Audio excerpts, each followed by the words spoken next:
Eddie, what are you feeling like just being 2 days away from this big bout? I feel excellent, man. We had a great, amazing camp. I couldn't ask for a better camp. The weight cut and everything like that's been beautiful. And I think we're right on point. We're ready to go. We have a first question here from Leon Jennings of Asian Persuasion MMA. Leon, please go ahead.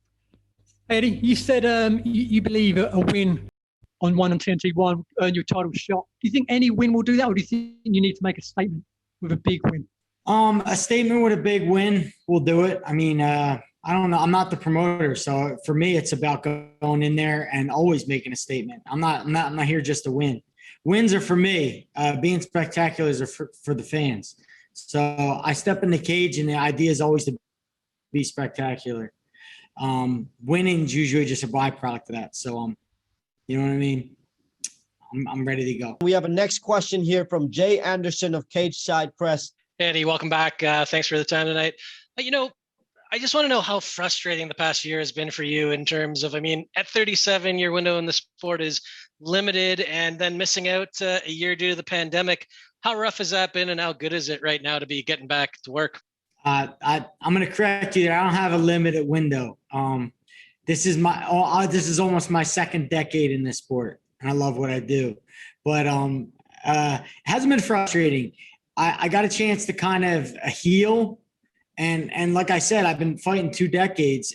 A little bit of time off never hurts anybody. And I think it wasn't just my problem. It was the world's problem. So I think all champions, whenever they face adversity, you have to adjust, you have to pivot, and you have to change direction and do what you can do within your means to keep your life going. And in my eyes, I just got a chance to kind of see my family, see my kids, and work that part of my life. I'm a father and a husband first who happens to fight. So, I got a chance to be a better father, a better husband.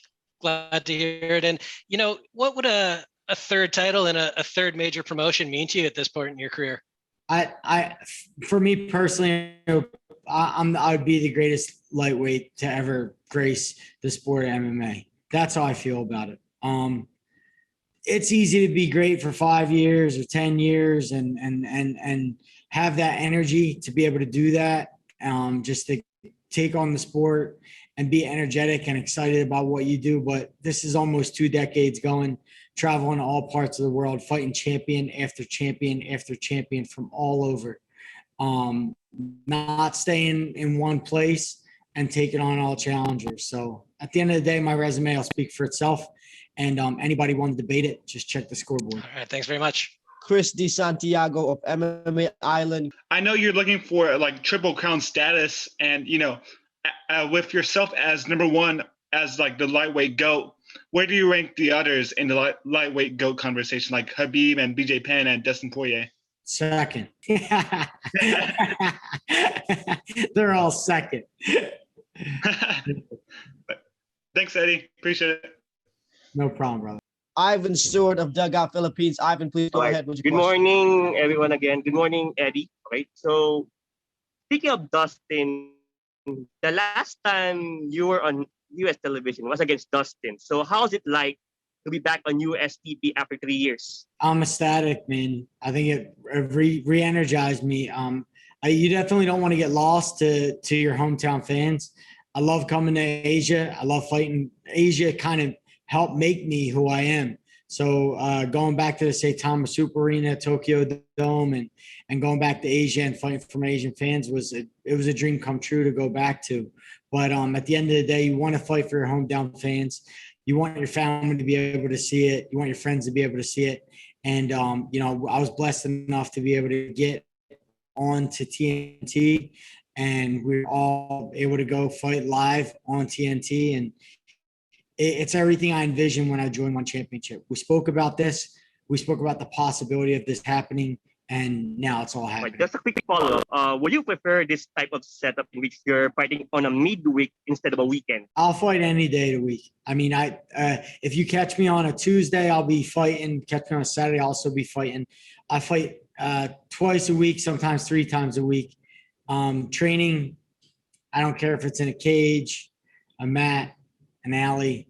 I'll fight anywhere and I'll do it 2 or 3 times a week. Next question from Carlo Pamintuan of TV5. Carlo, please go ahead. A huge chunk of your life to MMA and you train like a beast, but do you feel like you have additional motivation that this fight is on TNT and that you'll get to remind the US fans about what you do? Absolutely. I feel like when they go on American television like that live and you get a slot, co-main event slot, it's like it's your show. You know, I feel like it's my show again, and I feel like it's my obligation to put it on for the fans.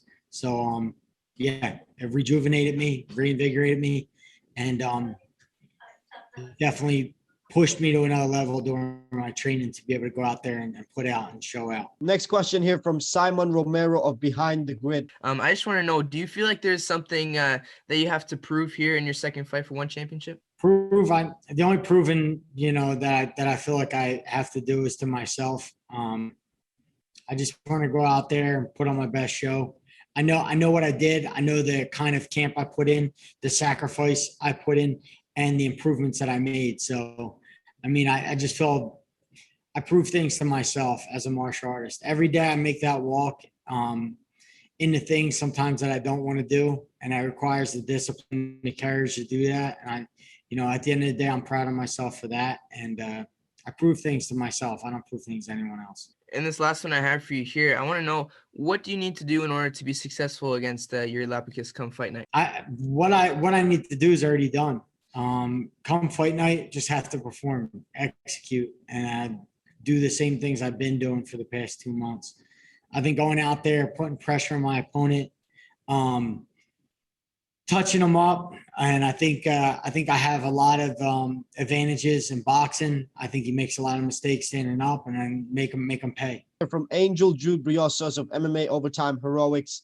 Having captured championships in 2 of the biggest promotions in America, people surely expect you to see carry on that dominance in one. Your road to the title shot has been delayed due to that loss against Timofey, and so this fight is important to you securing the title shot again.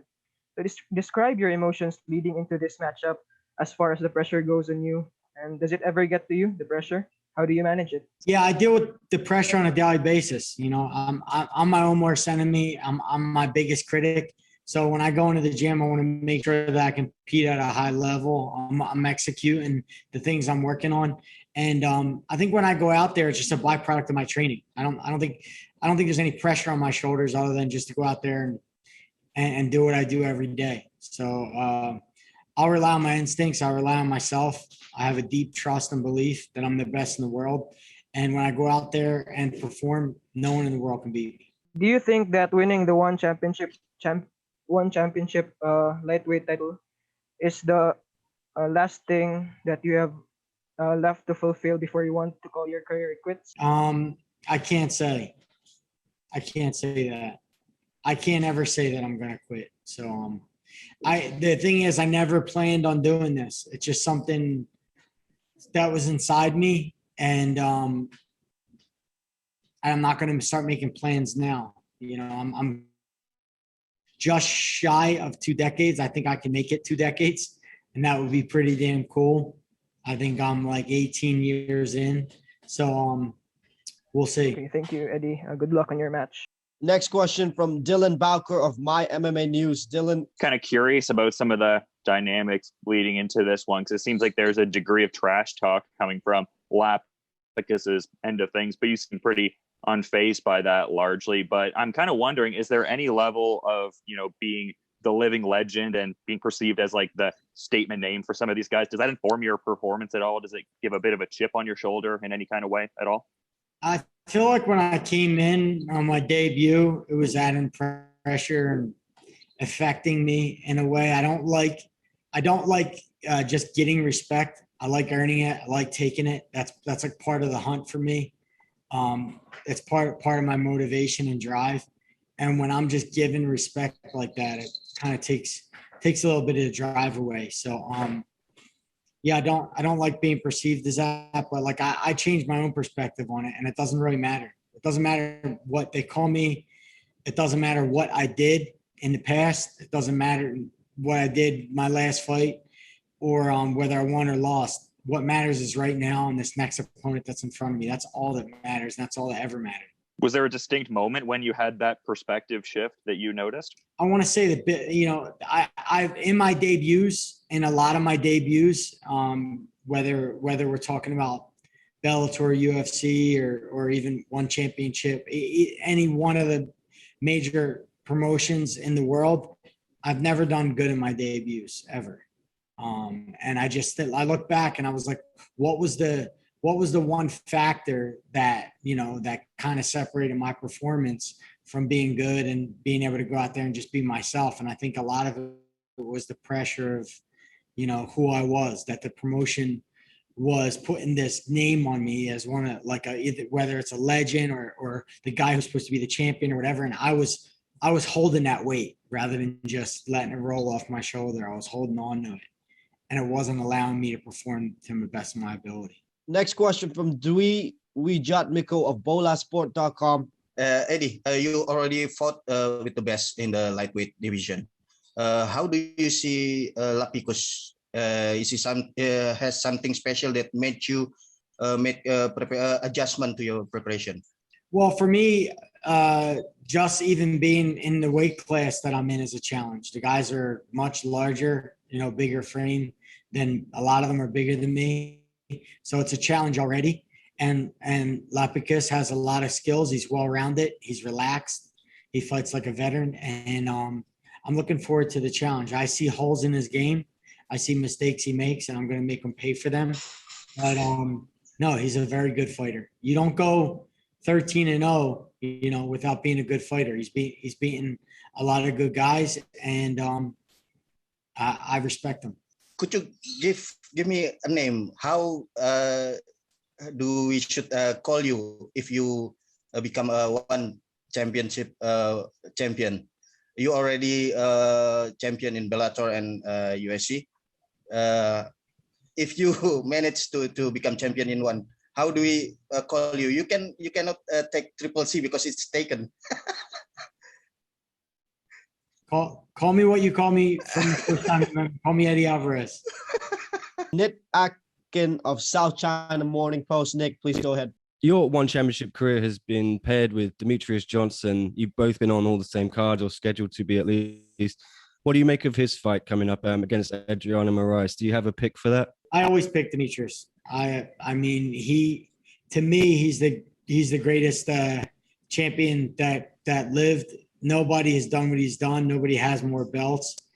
He's broken the record there, and you know, he'll go down as one of the greatest fighters to ever grace MMA. So you can't bet against a guy who wins that much.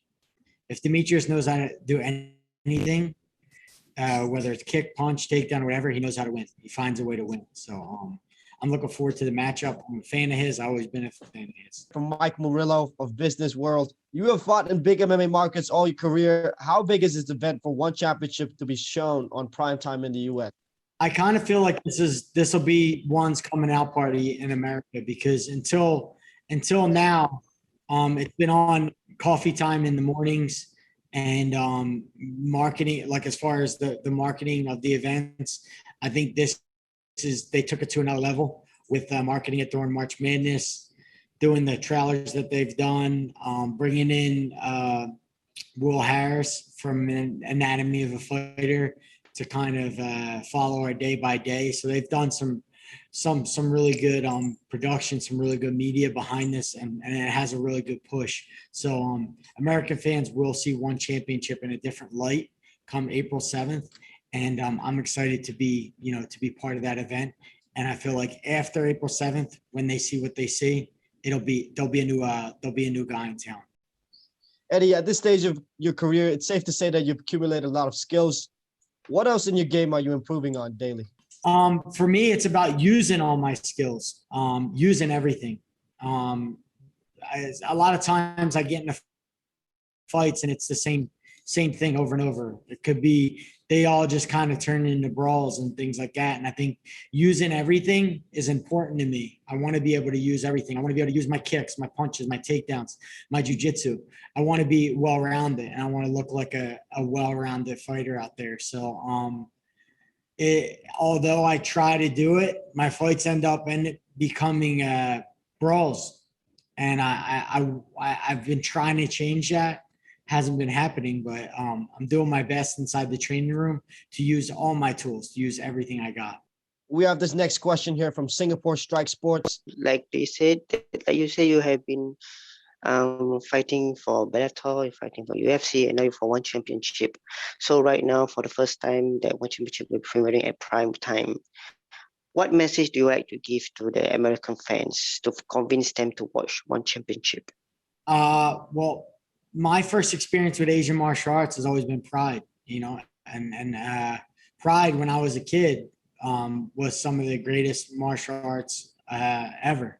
As far as the event, as far as the fighters, the way they produced it, the way they directed it, and the first time I went to a one championship show, I just remember I had complete chills. I had chills all the way up my spine, seeing the way that they produce it, the way we came out on the stage. It felt like old school Asia MMA.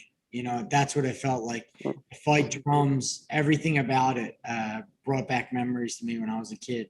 So I feel like the American fans are going to be able to feel that. They're going to be able to feel what I felt, especially the hardcore fans who've been a fan of Pride back in the day and all the other Asian martial arts, pancrase and everything else.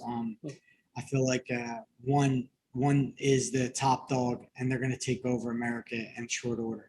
One more question here from Leon Jennings of Asian Persuasion MMA. Leon, please go ahead. Hi, Eddie. Just wondering, how do you see the Christian Lee Timothy Nastyukhin fight going down?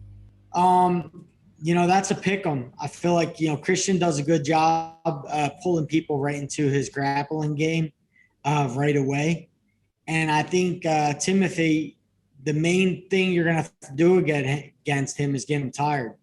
I think you're going to have to do that from the very beginning, make him panic, get him tired, and make him gas out, because Timothy is explosive, but the way to take that away is to wrestle him. And I think the style matchup, Christian can do a good job wrestling him in the beginning and tiring him down and take away some of that explosiveness. So if Christian's able to do that and able to impose his grappling, I feel like he may be able to, tire Timothy out and then maybe be able to get a submission, but he's going to have to get him to the floor. And if he don't, every minute that Timothy Nastyukhin is on his feet it could be a kill shot. It could be over for Christian Lee. So I'm looking forward to watching the fight. Have you got a preference who'd win there? You could obviously face the winner. Have you got a preference who you'd rather face? No, I don't care who it is.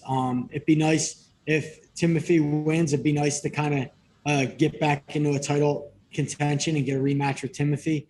But if Christian wins, then he earned his keep, and it'd be nice to get a shot at Christian. So either one of them, whoever it is going to have a target on their back after I beat yours. From Dylan Bowker of MMA News. Hey there, Eddie. I just had a quick question in regards to just the Grand Prix titles that are present in one championship, just with the backdrop of the recent video of Demetrius Johnson saying that it's the crown jewel, just winning that Grand Prix championship because he comes from that background of the Grand Prix being so significant. Like, you have certain tournament championships to your credit, like the Bellator championship in the past, but how important of a capstone would that be for the career to have a Grand Prix championship within one championship? Yeah, seeing escape me back in 2006 in Asia, and escape me again 2 years ago here in Asia again.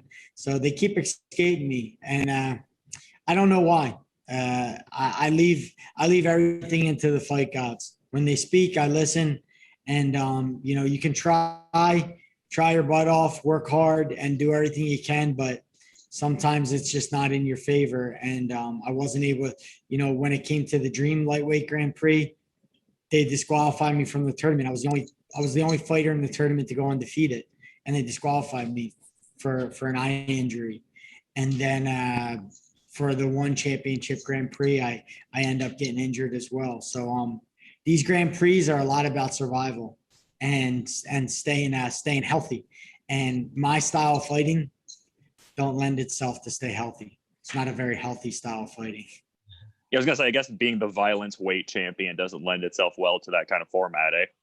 That's one belt I do have. I am the most violent. So Can't take that away from him. Eddie, we're gonna move into some rapid fire questions here. First thing that comes to your mind, just answer that. First one here, if you could have one superpower, what would it be? Wisdom. You're stuck on an island and can only eat one fruit. What fruit are you picking? A canepa. Do you prefer to compete in the ring or the one circle? One circle. One ice cream flavor for the rest of your life. What you going with? Chocolate. What's one of your all-time favorite movies? Cinderella Man. Who is the nicest one athlete that you have ever met? Edward Foulion, by far. If you're to go into a medieval battle, what weapon would you choose? I would do the chain with the ball and the spikes at the end of it. Your favorite food? Favorite food? I'm gonna say sushi. Who has the best fight style in one championship besides yourself? Besides myself, best fight style, I'm gonna say Rotang. That's it from us, Eddie. Thank you so much for your time. All the best.